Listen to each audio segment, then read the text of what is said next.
vamos a grabar, vamos a estar grabando desde ahora, desde este momento.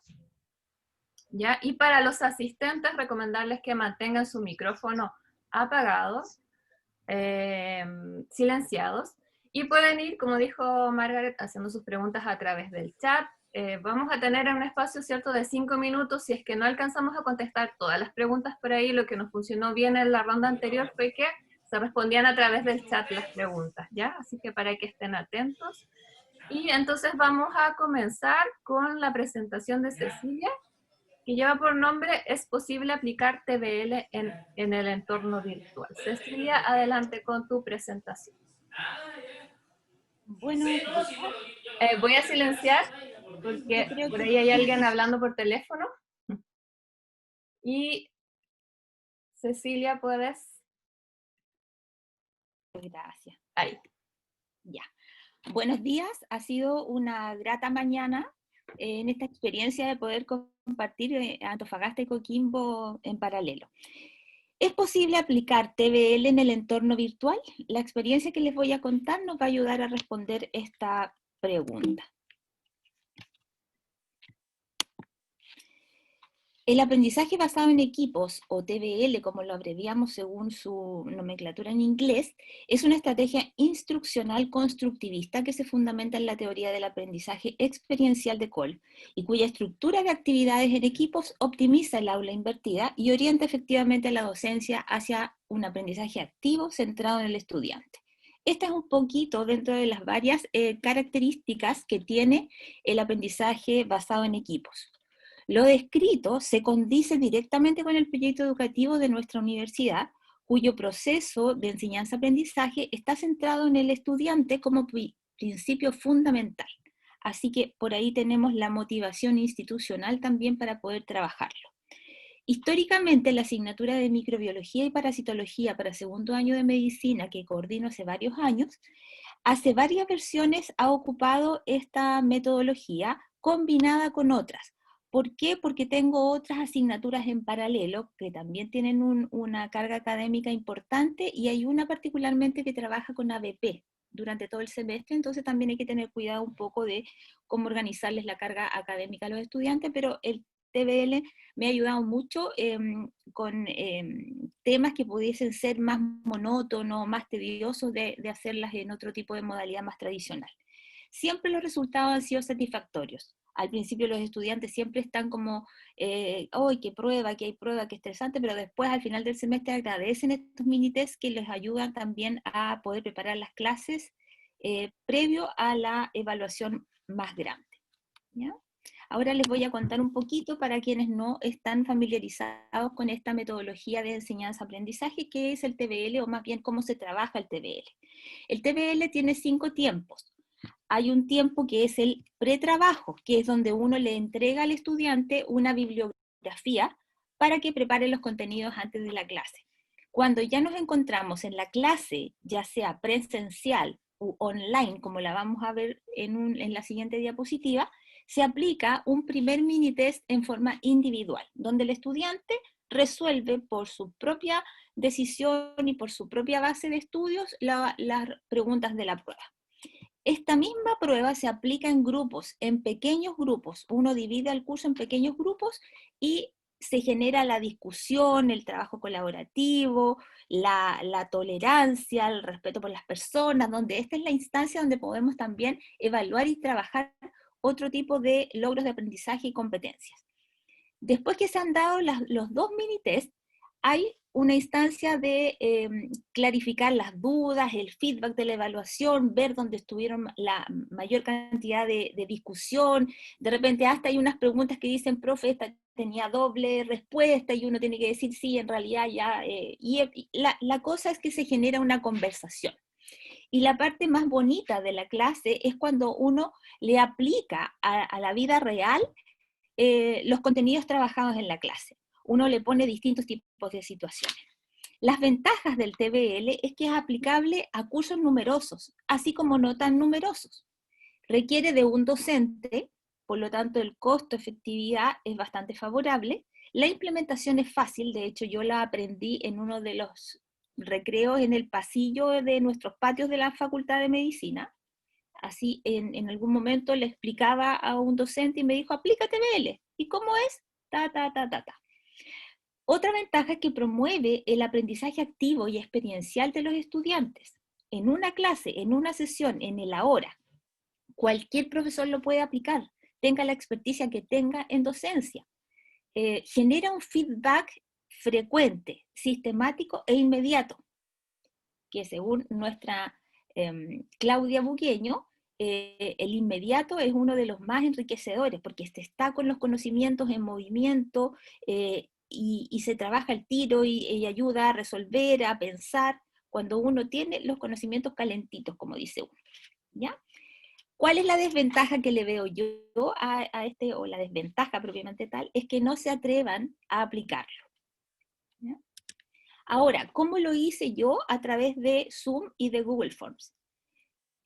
El pretrabajo, que fue el autoaprendizaje, el estudiar en su casa, yo les entregué una bibliografía y se generó la autogestión del aprendizaje, como les decía. Ahora, esta bibliografía no es un tema que uno les entrega y ellos tienen que investigar. No, uno les entrega la clase, la guía de estudio o un capítulo de un libro relativamente breve, tampoco es para que estudie 30 páginas de un tratado, donde está la información precisa, donde uno les indica los logros de aprendizaje, ¿ya?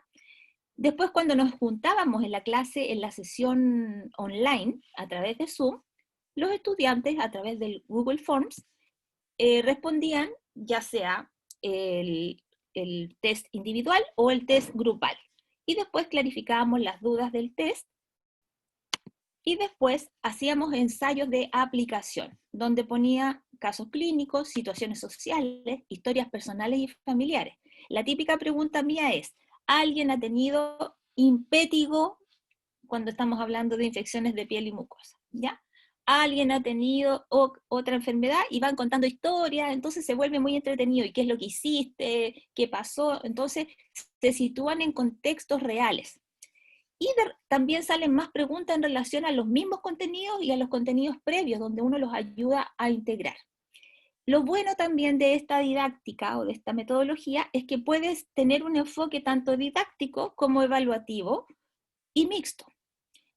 En esta oportunidad yo la ocupé más desde el punto de vista didáctico, aunque también me generó una nota que va acumulada a varias notas pequeñas que les digo yo, ¿ya? Porque ¿cuál es mi objetivo? Eso, de que los estudiantes vayan trabajando los contenidos clase a clase, semana a semana. Entonces, si no es una mini test que les hago de los contenidos vistos en la clase anterior, es un mini test en el contexto de un TVL. ¿Qué es lo que hice yo? Apliqué en 2 instancias de TVL así modificado para la Cecilia, dije yo. Y en el primer TVL donde vimos bioseguridad y laboratorio microbiológico, hice un TVL grupal. No apliqué la parte individual, porque mi objetivo aquí era incentivar el estudio y el trabajo colaborativo, porque estábamos recién empezando con todo este tema virtual. Por lo tanto, de 67 estudiantes generé 13 grupos, ¿ya? Y aquí están las respuestas, que si ustedes ven eran 10 preguntas, y las preguntas estuvieron en general bien, entre 8 y 10 puntos fueron los logrados. El siguiente TVL fue sobre infecciones del sistema nervioso central e infecciones asociadas a la atención de salud. Y lo apliqué en forma individual, ya que fue el segundo o ya había avanzado un poco el semestre y ya estábamos un poco más cómodos en el entorno virtual. También aquí le fue bastante bien. Entonces, Cecilia, 2 minutitos. ¡Ay! Ya. Ahora, lo más importante, va en fotos. ¿Cómo se usa en el Zoom? En el Zoom la barra inferior tiene una sección de grupos, ¿ya? Donde uno crea los grupos. Aquí se asignan 67, que eran los de mi curso, participantes, y yo definía la cantidad de grupos. Después, acá están los grupos. Yo escogí, estas fotos son de una sesión que yo hice con mis ayudantes alumnos para efectos de la presentación, por lo tanto tengo 7 participantes y los agrupé en 3 grupos, ¿ya? Abrir todas las sesiones es cuando ya uno los manda, digamos, a trabajar en grupos en forma individual. Después hice otra prueba y los agrupé en 2. Y después, cuando ellos ya les di un tiempo a través del mini test por el Google Forms, yo los convoco de nuevo a la sesión plenaria, cerrando todas las sesiones. Y después, todos los grupos dentro de los próximos 60 minutos empiezan a regresar a la sesión plenaria. Y ahí es donde yo trabajo, revisamos la prueba y hacemos los casos clínicos, las situaciones más reales, lo de aplicación. Las conclusiones a la pregunta es si es factible aplicar TVL en la planificación de actividades académicas, requiere un manejo a nivel usuario de Google Forms y Zoom, se alinea claramente con el proyecto educativo, incrementa la motivación estudiantil, permite un enfoque mixto con la actividad y el costo efectivo es favorable. Y quedémonos en casa todavía. Muchas gracias, Cecilia, por tu presentación. Hay dos preguntas en el chat para ti. La primera la hace Muriel, dice, ¿cómo hacen el test grupal si están cada uno en sus casas? ¿Cómo se comunican entre ellos? Esa sería la primera pregunta. Y la segunda la hace Juan Music, que dice, ¿cuál es la diferencia entre el test individual y grupal? A la Muriel es que en el mismo te lleva a una sesión de mini Zoom. Entonces, sí, como estamos nosotros reunidos ahora, que somos 61 participantes, yo puedo generar 10 grupos. Y voy a tener 10 grupos con 10 participantes trabajando así, igual que estamos nosotros reunidos. Ese es el trabajo. Al azar. Al azar, sí, es al azar, por lo tanto, aquellos que estudian juntos y se complementan después los grupos, es favorable porque los hace trabajar con otras personas distintas y siempre es distinto. Y la diferencia entre el test individual y grupal no hay ninguna diferencia, es igual, o sea, es la misma prueba. Lo que pasa es que en uno tengo un trabajo individual, donde yo aseguro o yo fiscalizo, por decirlo así, el estudio de cada alumno, y el grupal es el momento en que se movilizan los conocimientos, en que la gente discute, entre que a veces ganan algunos y marcan una que no era y no le hicieron caso a la minoría, y después esa minoría dice voy a hablar más fuerte en el próximo TVL, los que no estudian después vuelven más motivados y dicen no, me porté mal, no hice ni un aporte. Entonces, la actividad grupal tiene otro enfoque, o un enfoque colaborativo, tal como estamos hablando. Al azar o manual, uno puede decidir, exactamente, Erika. Perfecto, muchas gracias, Cecilia.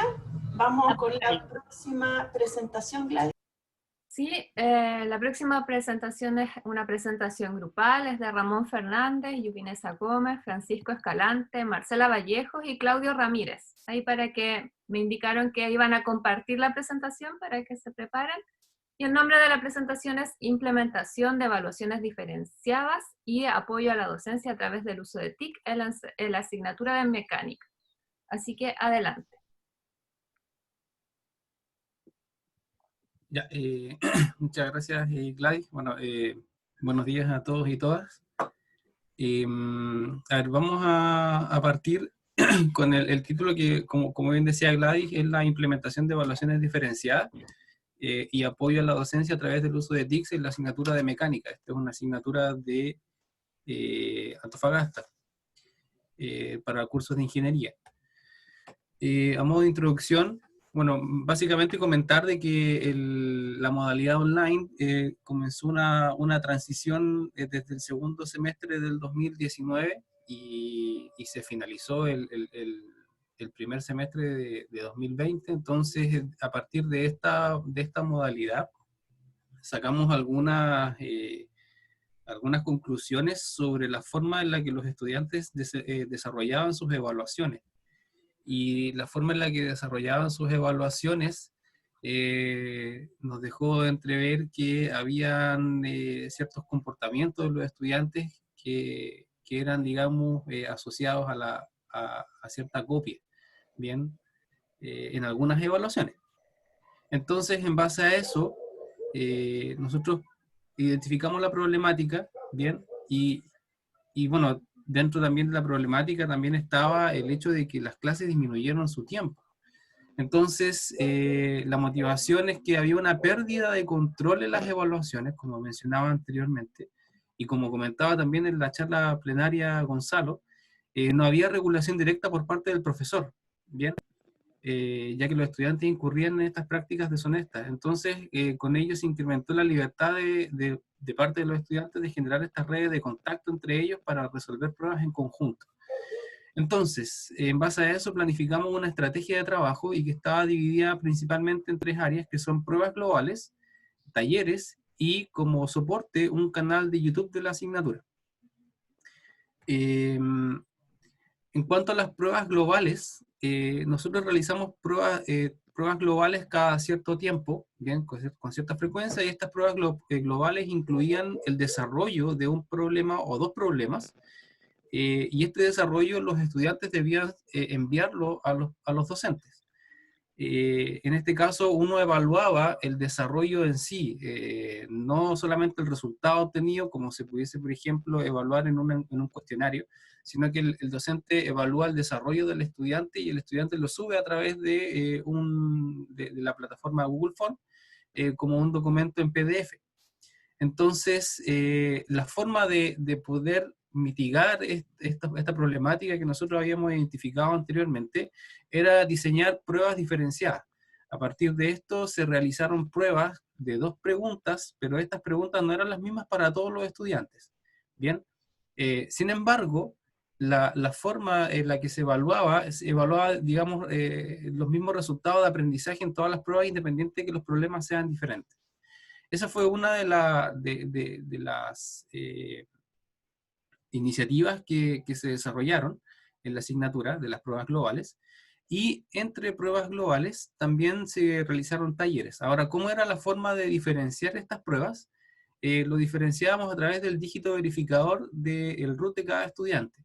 Entonces teníamos el total de dígito verificador de 0 a K, y hacíamos grupos, bien, grupos de dígitos verificadores. Entonces, de acuerdo al grupo al que correspondía el dígito verificador del estudiante, se le asignaba un formato de evaluación, bien, y esta distribución, de acuerdo al dígito verificador, no era la misma en todos los paralelos. Hay que mencionar que en esta asignatura estaba compuesta por 5 paralelos, y en total reuníamos alrededor de 250 estudiantes. Entonces, con esto logramos introducir aleatoriedad en la distribución de las pruebas, ¿bien? Y con esto también logramos diversificar la evaluación sin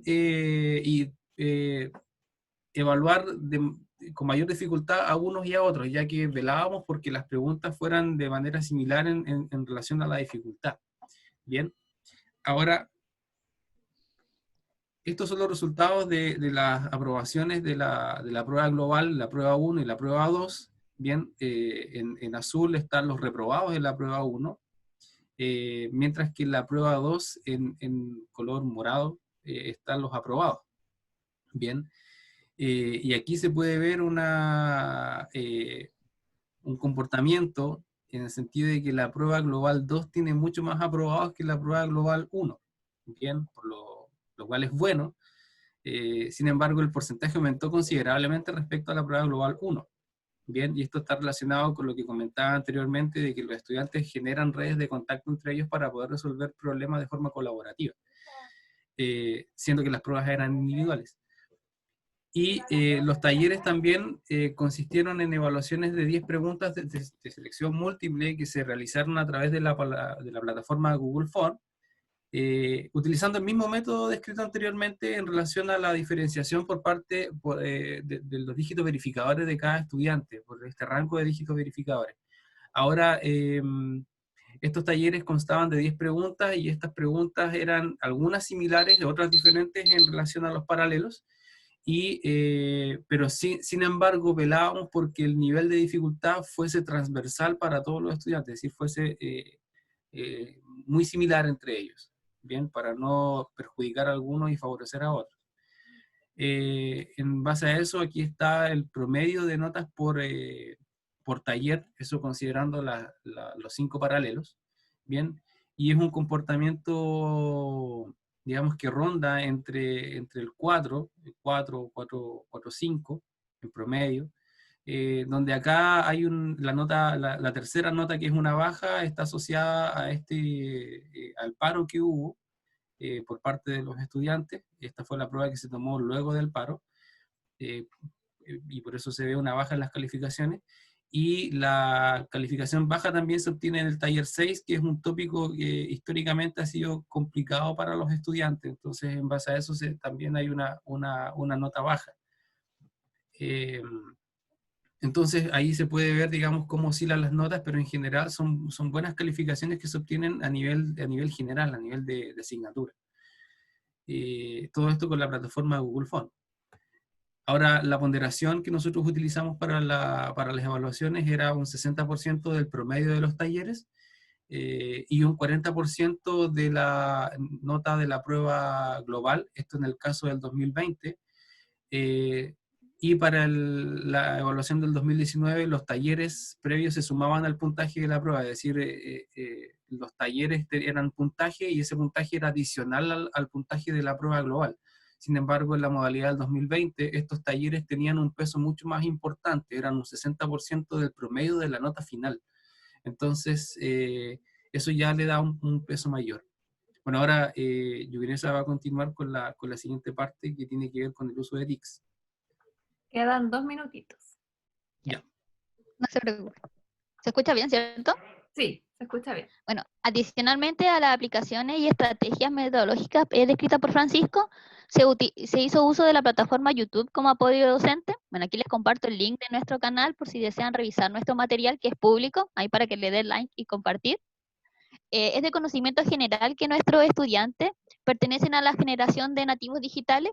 Ellos utilizan herramientas muy diversas a la hora de aprender y documentarse. Por esta razón, el uso de TICs en nuestras clases, independiente de la metodología que implementemos, ya sea presencial o online, es esencial para no aislarlo ni crear una barrera generacional con los alumnos que nos imposibilite comunicarnos con ellos. Así que, por lo tanto, estar preparados como docentes en el uso de TICs es muy importante. Claramente, el uso excesivo de tecnología también tiene unos inconvenientes asociados, pero el uso de YouTube como una herramienta educativa es bastante importante. De hecho, el objetivo general de nuestro canal era hacer un apoyo complementario a las clases teóricas, principalmente porque se había reducido el tiempo de la realización de clases, entonces no había mucho tiempo para realizar en detalle muchos ejercicios, así que con esto ese fue el objetivo principal. Teníamos la resolución detallada de ejercicios, también habían tutoriales para que los alumnos supieran cómo entrar a las diversas aplicaciones, como las que mencionó Francisco de la plataforma Google Chrome, para poder hacer, para poder entender y poder responder estas evaluaciones. ¿Ya? Y algo muy importante es que los alumnos permitía revisar el material las veces y cuántas veces fuese necesario, así que sin tener que tener la interacción directa con el profesor y acomodar los horarios de estudio, que obviamente en un proceso complejo como pandemia era súper importante. Acá podemos ver un cuadro, resumen esquemático, ya que un beneficio adicional que tiene la plataforma YouTube es que puede arrojar estadísticas de la evolución del canal. ¿Ya? Eso es bastante relevante, ya que no necesitamos sacar la estadística, sino que el canal solo te las entrega. ¿Ya? Por ejemplo, a nuestro canal al día de hoy tiene 26 videos, tiene 77 suscriptores, y en las últimas 48 horas antes del cierre de esta presentación, nosotros tenemos 231 visualizaciones. ¿Ya? Entonces eso es súper importante porque acá podemos ver cada video con su tema, las visualizaciones que tienen, el tiempo en que fue subido, y algo muy relevante, por lo menos para nosotros, es que uno puede saber en cada video el punto exacto en que los estudiantes dejan de verlo. Entonces aún así puede hacer ciertas estimaciones, como por ejemplo decir que si son videos de resolución de ejercicio, ellos los ven aproximadamente 6 minutos de forma completa, o sea, su concentración completa llega hasta ahí. Y si son videos que tienen que ver con tutoriales o enseñar o resúmenes de materia, eso lo podemos hacer, ellos lo hacen completamente en 15 minutos, ¿ya? La estadística que entrega YouTube es bastante buena. Solo uno tiene que configurar para que sea un canal que tenga más dominio del tiempo y suscriptores, algo muy sencillo de utilizar ahí en la configuración, y uno puede tener estadística que le arroja el programa. Ya. Como conclusiones, en base, bueno, como decía Francisco, nosotros empezamos la modalidad online desde el periodo 2019 hasta ahora. Vimos que el control en cuanto a estar supervisando las pruebas era bastante difícil, y eso hacía que los alumnos generaran estas redes de apoyo para realizar las pruebas en conjunto. Obviamente eso nos motivó a realizar las pruebas diferenciadas, a crear nuestro canal de YouTube.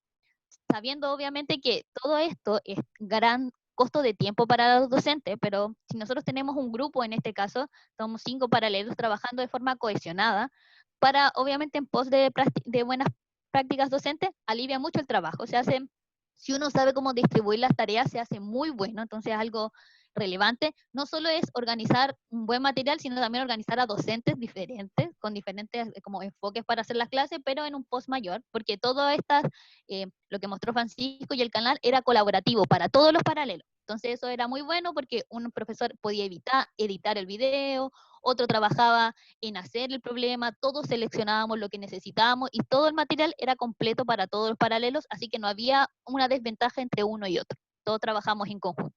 Y creemos que nuestra metodología puede ser utilizada para cualquier asignatura, ¿ya? Es bastante buena y obviamente insta a poder trabajar de forma colaborativa. Y otra cosa muy importante es que todo esto es una base para lo que va a seguir este nuevo semestre. O sea, ya tenemos todo esto de ejercicio en el canal, que simplemente después podemos dejar invisibles para los visualizadores, y a medida que vamos avanzando en la materia, podemos poner nuevos videos, mejorar algunos, poner otros, y simplemente va quedando siempre ese repositorio con mayor cantidad de tanto ejercicios, tutoriales, y al final va a ser una gran base de datos. Perfecto, Yuvinesa, muchas gracias por tu presentación. A Francisco tenemos 2 preguntas, estamos como bien justo con los tiempos.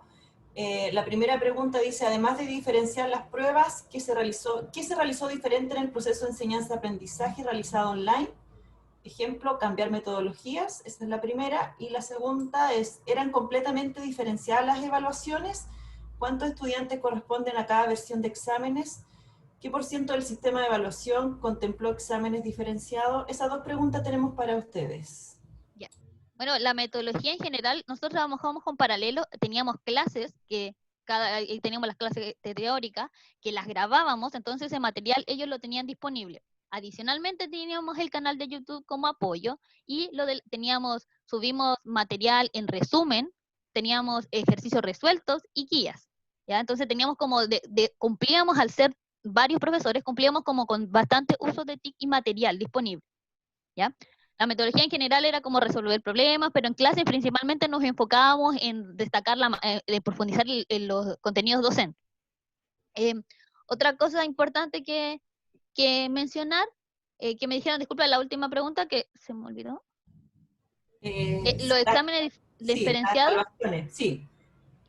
Bueno, nosotros teníamos en las pruebas globales, si bien eran similares, no era la misma prueba. Por ejemplo, a veces inventábamos un problema bastante grande y poníamos, no sé, varias alternativas y íbamos dejando 5 o 3 alternativas que fueran como más o menos acordes para todos, y algunas las íbamos cambiando. Así que el nivel siempre era como el mismo. Y otra cosa importante, que los talleres, nosotros teníamos en cada paralelo, teníamos 5 pruebas, talleres o pruebas cortas diferentes. ¿Ya? Entonces, obviamente cada taller tenía 10 preguntas, pero dentro del mismo curso, habían 5 formatos. Perfecto. ¿Ya? Ahí el que me pregunta por el canal, sí, en la presentación se los voy a juntar, y ahora en el chat les comparto el link para que lo vean, ya que es público. Ya Sí, nosotros obviamente trabajamos con edición de videos, pero cosas bastante fáciles de utilizar. Buenísimo. Muchas gracias, Yuvinese, también por compartir en el chat el material que realizaron. Muchas gracias. Vamos a la otra presentación, Gladys. Sí, vamos con Jorge. Quedó una pregunta en el tintero, así que si Yuvinesa o Francisco la pueden contestar por el chat. Y también esperamos que nos dejen su canal de YouTube para revisarlo. Así que Jorge nos va a presentar Jorge Bozo, brecha y desafíos del AMACS. Adelante, Jorge. ¿Se escucha? Sí, se escucha perfecto. Ok, perfecto. Bueno, cuando salió este tema de esta jornada, yo quise...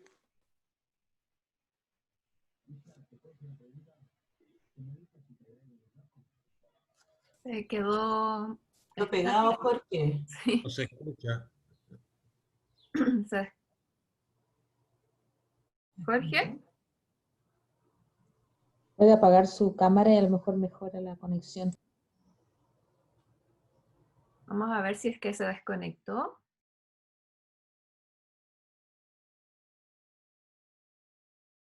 ¿Se prepara, Loreto, si es que Jorge se desconectó, para que no perdamos tiempo? y retomamos con Jorge al final.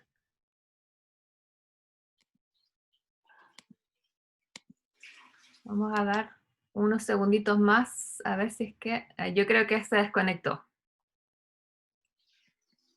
Sí, yo creo que pasemos con Loreto. ¿Sí? Sí. ¿Loreto? Sí. Y luego retomamos... Sí, retomamos al final con Jorge.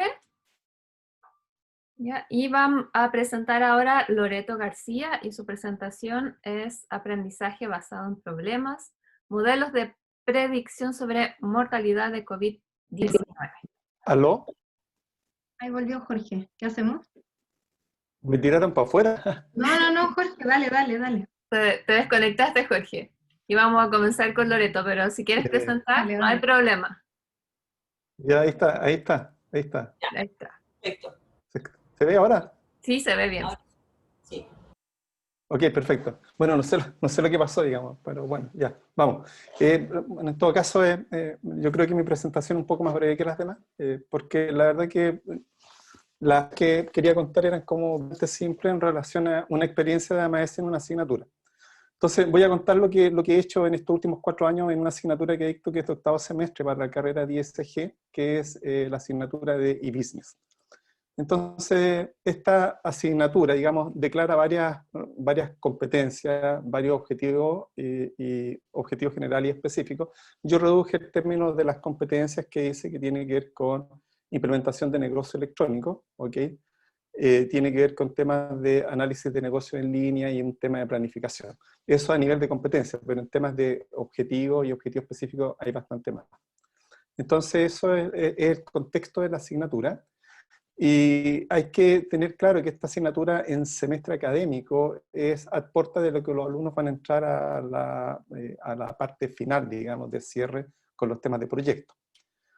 Entonces, porque yo creo que mi posición, digamos, parece que no creo que tenga, siempre encuentro como todas las cosas súper maravillosas, digamos, y la verdad que yo no tengo esa experiencia tan maravillosa, y por eso lo quiero presentar, digamos, porque cuando presentan a MAES se presenta así como algo súper maravilloso, que los alumnos aprenden y que los profes la pasan.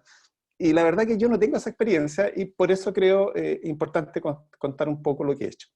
Cuando yo partí dando esta asignatura, por ahí como el 2016, el trabajo, que era la primera vez que lo di, siempre yo contemplo que las asignaturas deben tener desarrollado algún proyecto. Y en esa instancia, el 2016, cuando la dicté por primera vez acá en la universidad, di un proyecto en el cual los alumnos tenían que hacer un trabajo de investigación un poco exploratorio, de tecnologías en el ámbito de lo que es e-business, y que se pudieran ver algunos ejemplos. Pero obviamente era un trabajo más bien de mostrar alguna aplicación práctica de esta investigación. Y ahí uno veía dos tipos de proyectos, unos proyectos que eran netamente business, entendiendo que lo que es e-business es incorporación de tecnología dentro de los procesos organizacionales, y la otra vertiente que uno ve es los proyectos que tienen que ver como un poco más de commerce. Entonces, no sé si fue 2016 o 2017, inicio o fines del 2016, en estos talleres que hace CIMED, me metí a estos cursos para los profesores de formación y vi esta metodología de AMS y dije, hoy esto está súper bueno para un curso como e-business. Entonces partimos el 2017, trabajando con socios comunitarios en los cuales podían tener algún requerimiento tecnológico. Entonces, en ese tiempo, estoy hablando del 2017, partimos trabajando con una organización sin fines de lucro que es Emprepolis, en los cuales ellos tenían requerimientos de ciertos socios para incorporación de tecnología dentro de su quehacer. Y la otra fuente de socios ha sido el centro de negocio. Ahora, en la última versión del curso con AMS, que fue el 2019, segundo semestre, también participó el centro de negocio y empezaron ya a llegar de manera por fuera, digamos, personas o empresarios que también querían un requerimiento tecnológico. Entonces teníamos como hemos tenido como esas tres fuentes de posibles socios comunitarios a trabajar. Entonces, bueno, eso ha sido así como básicamente cuál es nuestra fuente. Ahora, voy a decir lo bueno de AMAS, y le puse aquí lo bueno, y voy a destacar algunos aspectos positivos desde mi perspectiva, en base a lo que yo he hecho, digamos, y comentar después cuáles son los aspectos menos positivos de AMAS. Entonces, obviamente ya el haber hecho una experiencia de 3 o 4 versiones de AMAS me permite decir que de los aspectos positivos, ¿cierto?, es lo que dice cualquiera y lo que uno ve en las distintas presentaciones, obviamente enfrentar a los alumnos a una problemática real. O sea, es distinto, digamos, estas experiencias como de laboratorio, exploratoria, que una problemática real. Por otra parte, permite, ¿cierto?, pasar de la teoría a la práctica. Yo, antes de estudiar ingeniería, estudié matemática y muchas veces me cuestioné el nivel de aplicación de las cosas que uno estudiaba en la universidad. Y ahora, siendo profesor de una escuela de administración, entiendo, digamos, que hay mucho nivel de aplicabilidad de las cosas. Entonces uno puede llevar toda esta teoría que enseña a la práctica. Obviamente hay un fortalecimiento de todas las competencias, resultados de aprendizaje en relación de las habilidades blandas que tienen que tener los estudiantes. Lo otro que motiva, comillas, obliga a los alumnos a ir un poco más allá de los contenidos obligatorios de la asignatura. Entonces, para resolver un problema, la verdad es que la asignatura no le entrega todo, porque el problema que puede ser que estén analizando escape un poco a el contexto del curso, por lo tanto tienen que ir ellos de manera obligatoria a verse. Y hay un aporte, obviamente, y pongo en algunos casos, que es sustancial a empresarios y emprendedores. O sea, yo creo que en ese sentido, lo que dicen otros colegas, digamos, efectivamente es así, digamos. Pero lo pongo en algunos casos, porque no es, en mi situación, en mi ejemplo, no es la situación general. O sea, y ahí viene la parte un poco negativa, digamos, que también hay que decirla. Y la última parte, digamos, importante, pueden haber otras más, digamos, que también fortalece lo que es el vínculo de la unidad o de la universidad con el medio externo, y específicamente tanto en la parte laboral de los estudiantes como en la parte social cuando ayudamos a la comunidad en términos generales. Entonces yo creo que esos son los aspectos eso es lo bueno de AMAS, los aspectos positivos. Entonces, lo menos bueno, ¿ok? Y aquí yo voy a hacer como un poco contrario, porque estas cosas como que no se dicen, y por lo menos, y lo digo así, desde mi experiencia, estas son las cosas que de repente no se dicen, y yo creo que vale la pena decir. Entonces, los aspectos menos positivos puede ser con esta asignatura que se genere, y aquí enumeré yo algunos aspectos que tienen que ver, son las expectativas de los emprendedores y los empresarios. Entonces, cuando digo las expectativas, digamos, porque cuando ven que el curso trata de algo de tecnología, piensan que están hablando de ingenieros de computación o el área de sistemas, y por lo tanto ellos llegan con unas expectativas de que les van a hacer prácticamente un sistema que les va a permitir hacer la gestión, venta y todo lo que tiene que ver con su negocio. Cosa que en particular los estudiantes de ISG pueden, si bien es cierto, tienen varias competencias, pero en ese nivel no están al nivel de competencia de desarrollar un sistema, ¿cierto?, muy completo, digamos, o sea, porque son estudiantes de control de gestión, digamos, que no tienen una formación extremadamente fuerte en los ramos del área de sistema. Lo otro que yo lo declaro acá, el tema del compromiso de los alumnos. Y le pongo un falta, digamos, porque en realidad cuesta conseguir el compromiso de los estudiantes, y eso es algo que he venido trabajando de manera sistemática, porque de ahí voy a ejemplificar con una situación que ocurrió en el 2019. Entonces, ahí hay un tema de que no todos los estudiantes asumen de igual forma el compromiso, ¿ok? Lo otro es que el trabajo con externos, específicamente con instituciones de fundaciones o instituciones gubernamentales como el centro de negocios, ellos tienen sus propios plazos. Entonces el tema de los plazos que son externos, de coordinar las actividades del curso, las actividades con plazo externo, también es algo que en cierta medida complica un poco la asignatura. Y lo otro es que varios proyectos quedan sin terminar. Entonces aquí voy a hacer una mención respecto a lo que fue el 2019, que siempre la gente habla muy bien de AMAS, digamos, y yo sigo hablando muy bien de eso, pero tengo que decir las cosas negativas.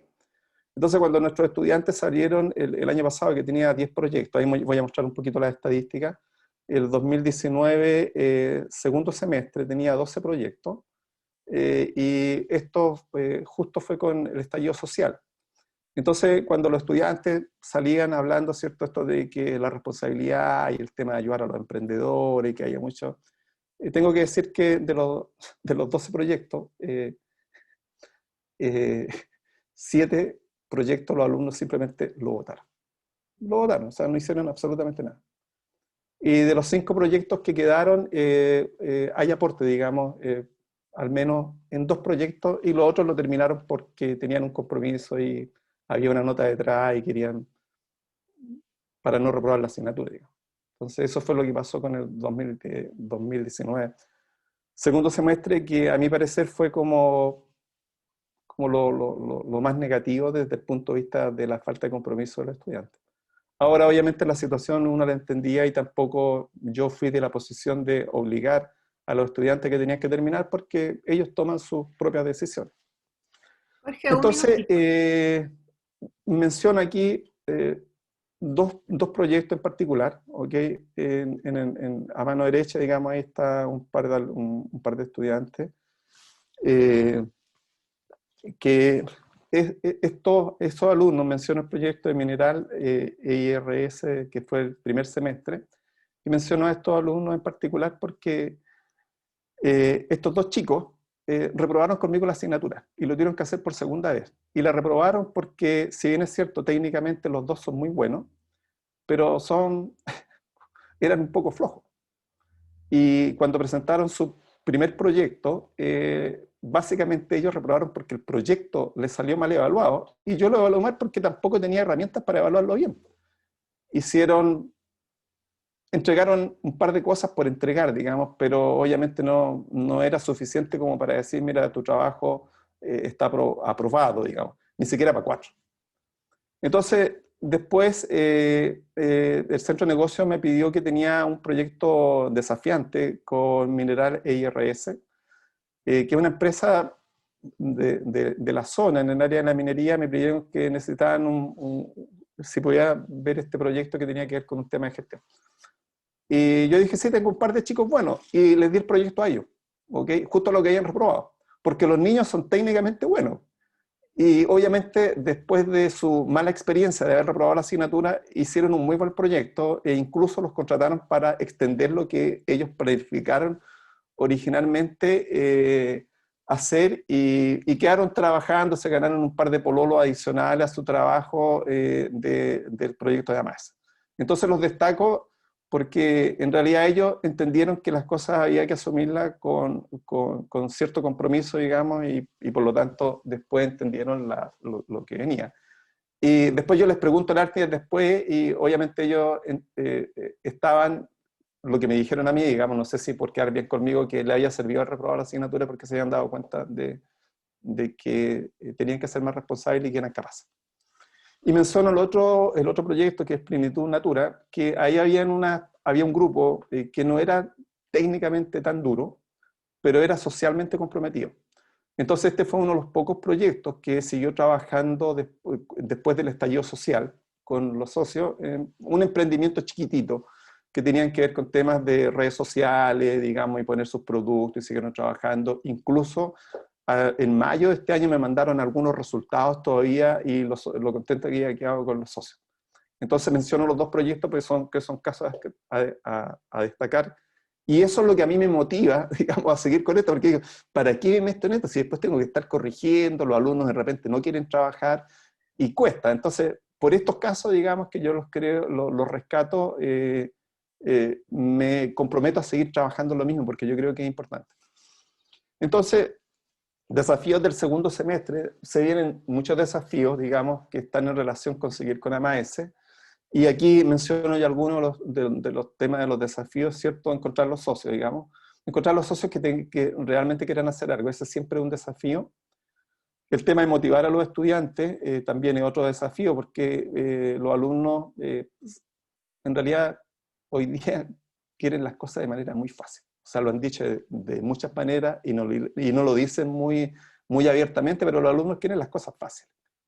Porque yo, por ejemplo, soy de los pocos alumnos que tengo, me da la impresión que tengo alumnos reprobados, digamos, porque conmigo tienen que preocuparse de eso, entonces motivar a los alumnos para que trabajen cuesta hoy día.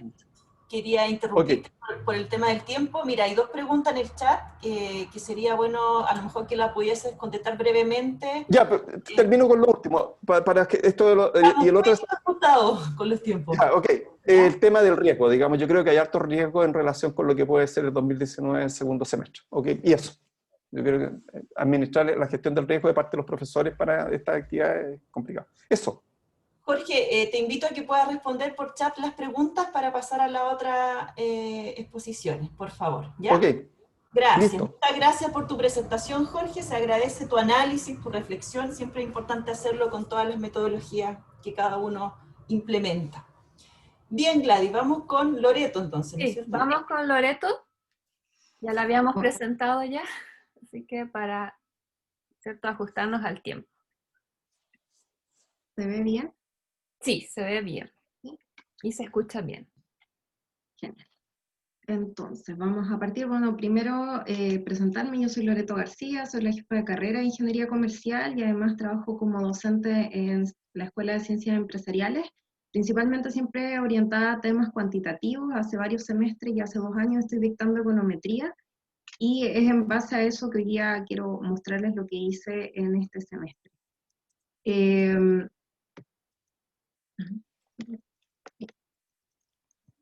Entonces, la presentación tiene las siguientes partes.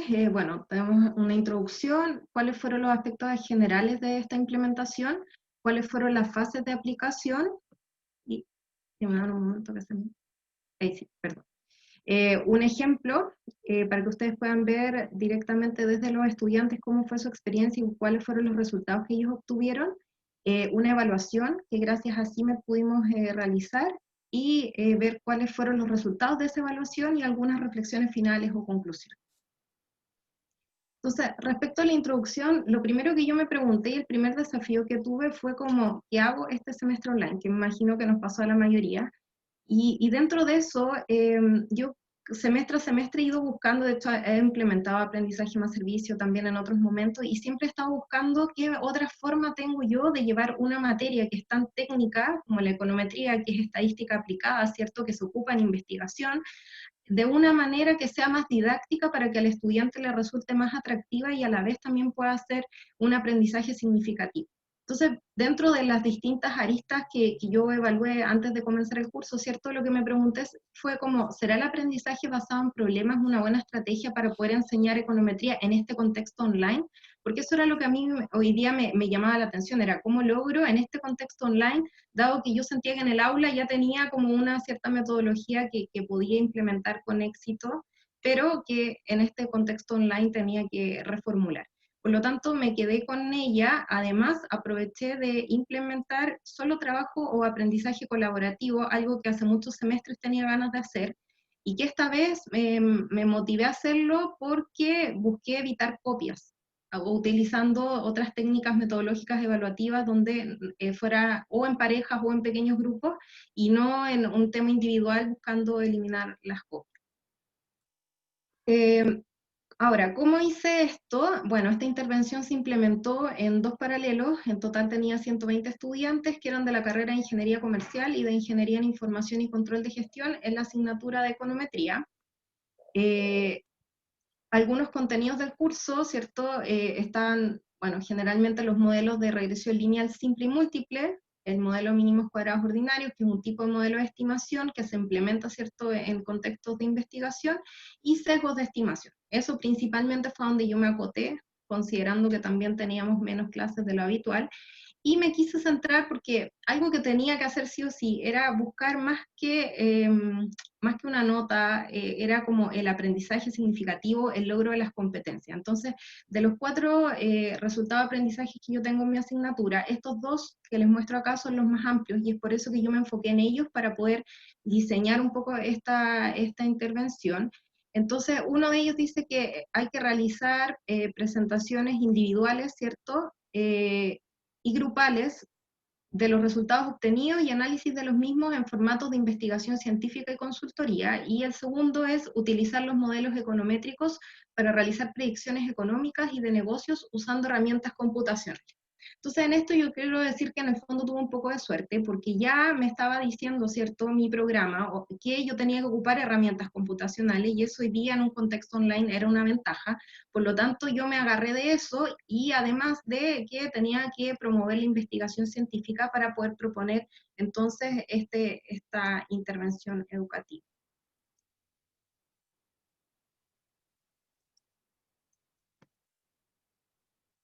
A ver, me pegó aquí. Ahí sí, ya.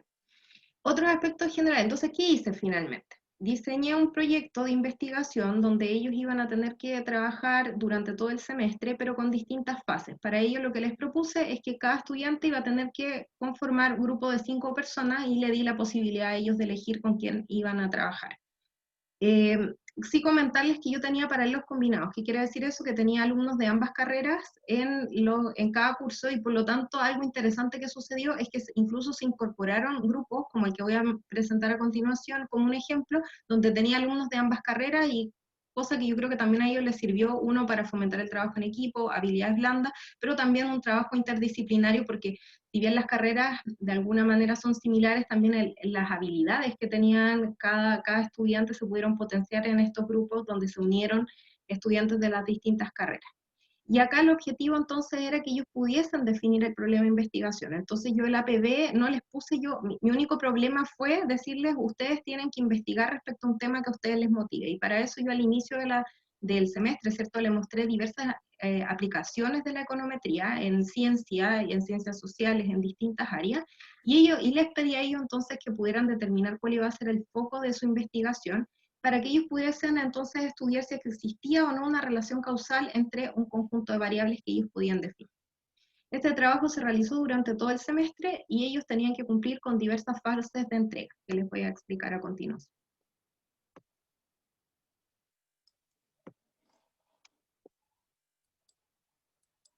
Entonces, esto para poder, si bien este trabajo en sí tenía un 50% de la asignatura, en un trabajo importante, pero cada fase tenía un porcentaje de ponderación distinta. Las primeras 3 fases tenían un 10% de ponderación de nota de la asignatura, y la última fase tenía un 20%.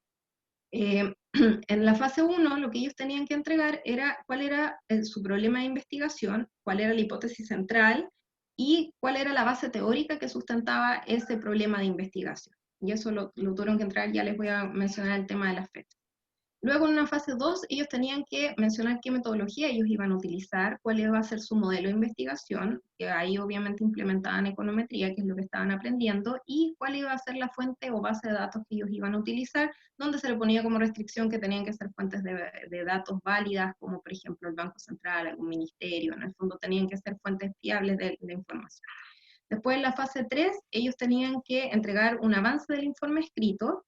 En eso ellos tenían que entregar la parte siguiendo la estructura de un paper, ¿cierto?, o de una revista científica. Ellos tenían que entregar un resumen, la introducción, el marco teórico, la metodología y la bibliografía, donde cada uno de estos puntos también se les especificó en una guía y en clases qué era lo que tenían que entregar en cada uno de ellos. Y en la fase 4, además de este avance informe escrito, tenían que incorporar resultados, recomendaciones y conclusiones, y adicional al informe escrito, que valía un 10%, había otro 10%, que era la presentación final.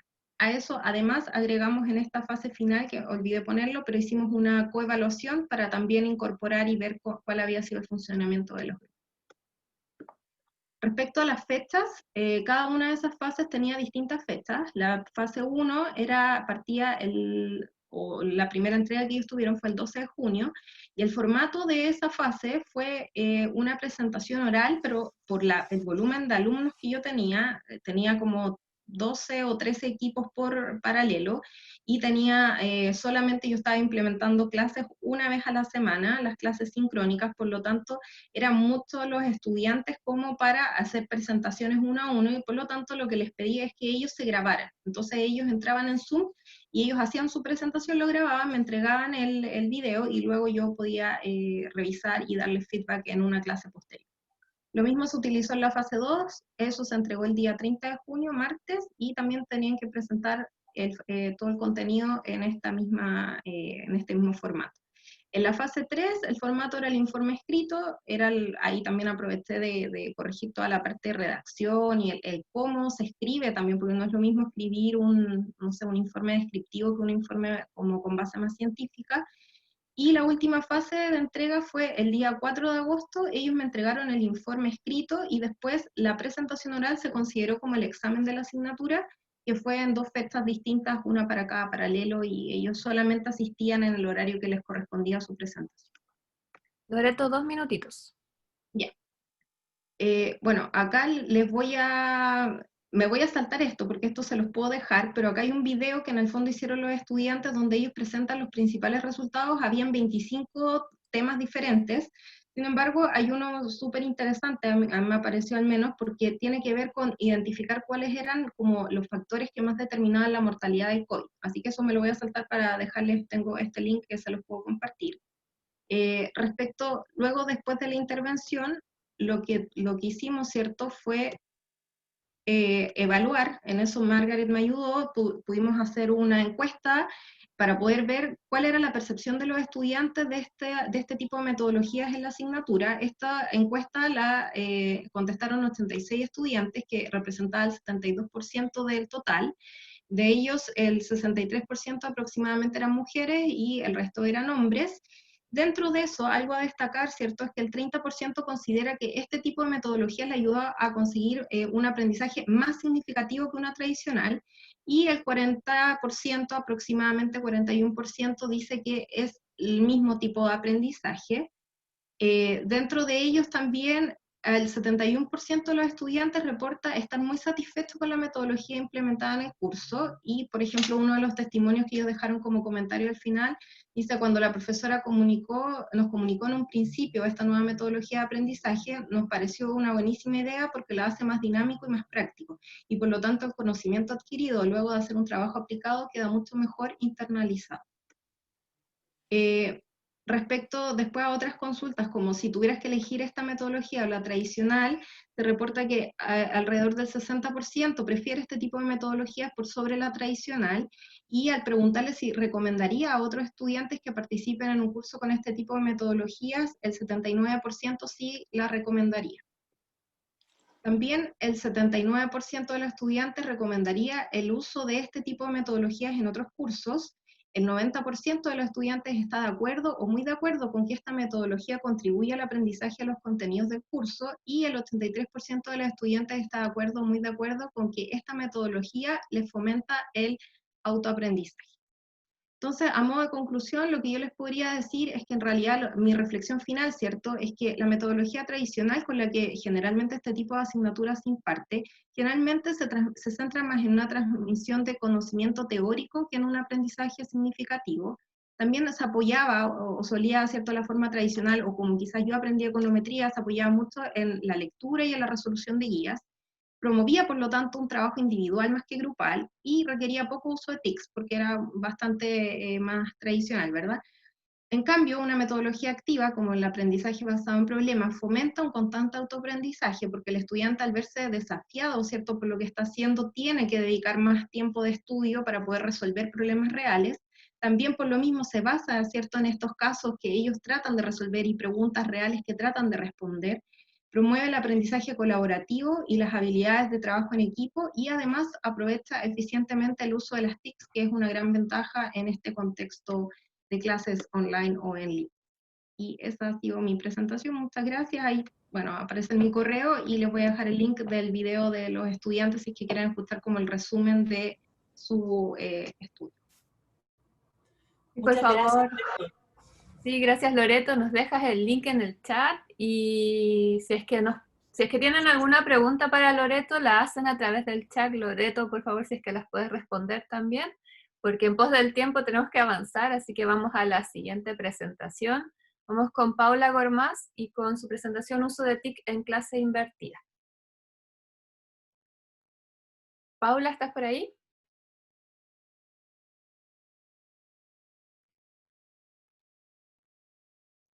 Estás sin micrófono, Paula, por si acaso.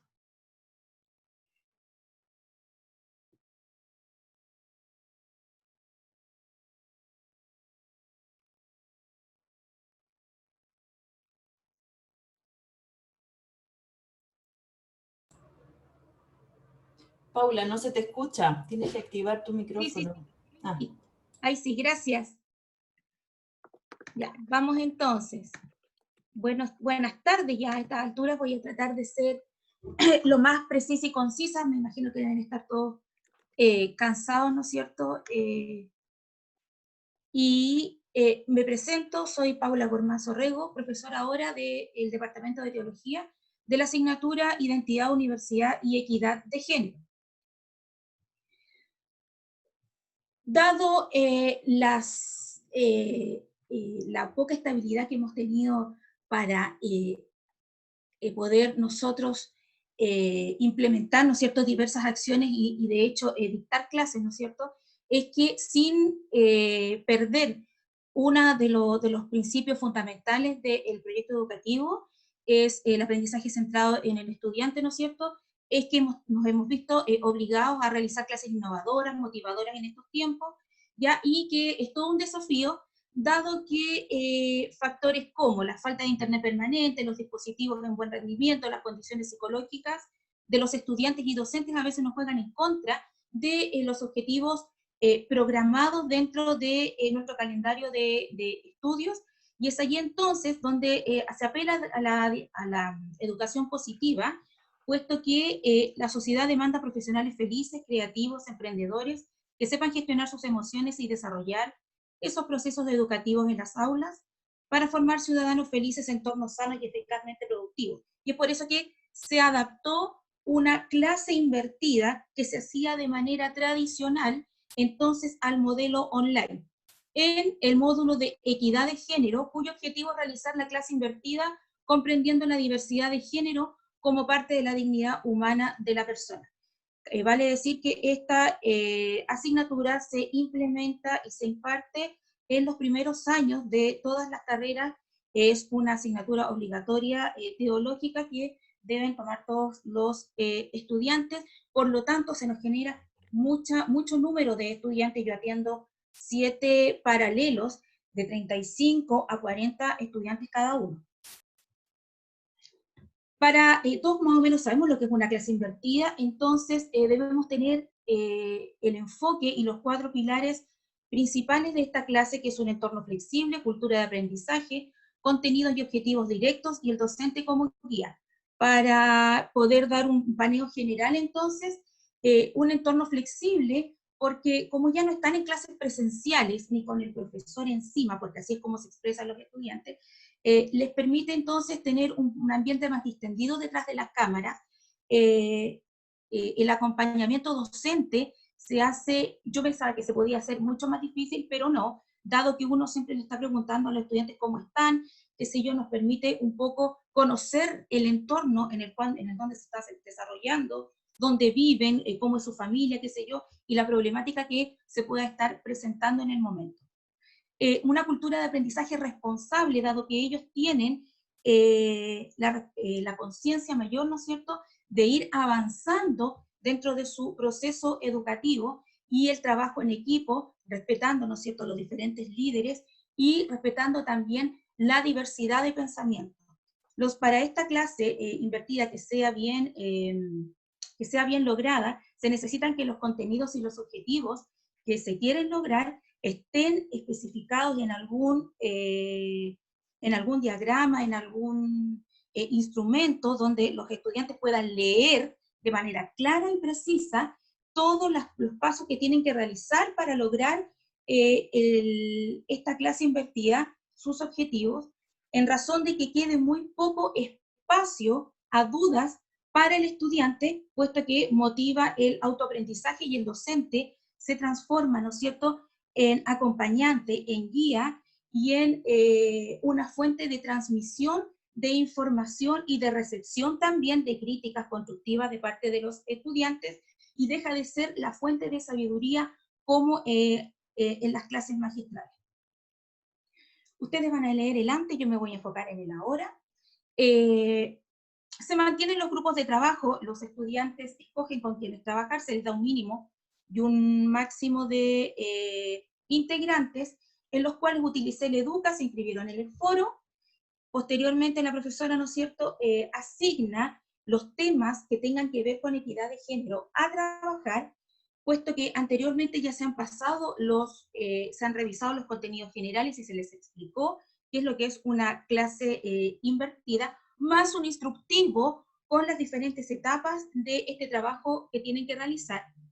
Antiguamente, ¿no es cierto?, hacíamos esta síntesis, se la llevaban de tarea, porque se les entregaba un artículo que tiene que ver con el tema que ellos van a tratar, y hoy, ¿no es cierto?, Zoom nos permite realizar grupos de trabajo a través de las diversas salas que yo designé de forma manual, puesto que ellos mismos organizaron sus grupos, ¿no es cierto?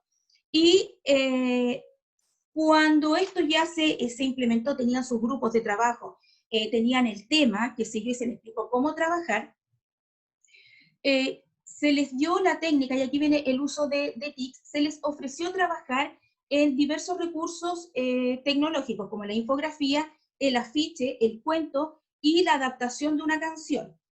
Ahora, el PPT o el Prezi, y el video educativo nació de ellos, puesto que nos jugó a nosotros en contra del paro, y ellos querían, de alguna manera, presentar su trabajo, y a varios grupos de distintos cursos se les ocurrió, ¿no es cierto?, esto del video, que lo conversamos, y vimos la factibilidad, y antiguamente si se trabajaba en una rúbrica, ¿no es cierto?, puesto que se amoldaba y se evaluaba con la evaluación de un cómic tradicional, y cuando digo tradicional, con material concreto. Ahora, ¿no es cierto?, se dio esta libertad apelando a las diferentes virtudes, habilidades y talentos y estilos de aprendizaje que los estudiantes poseen, incluso un manejo de la tecnología mucho mejor que el profesor o la profesora. Si antiguamente se ocupaba una pauta de evaluación, ahora requiere un poquito más de tiempo por parte del profesor o profesora, en la cual se crearon 7 rúbricas revisadas en conjunto con los estudiantes, y aquí voy a rescatar yo un punto muy positivo. Como se les pasa ética en un principio, una ética general, entonces ellos vieron la necesidad de integrar un criterio que dictaba de la responsabilidad ética al uso de la información y posteriormente su divulgación. A mí me parece súper positivo, porque eso mismo los obliga entonces a la manipulación de información y a ser responsable en el contenido que ellos van a entregar. El video que hizo un grupo de estudiantes, para ellos me fueron explicando, ¿no es cierto?, a través de estos diferentes procesos y en las diferentes clases, cómo lo fueron realizando. Ellas, el tema que tenían que tratar era el origen de las comunidades LGBT,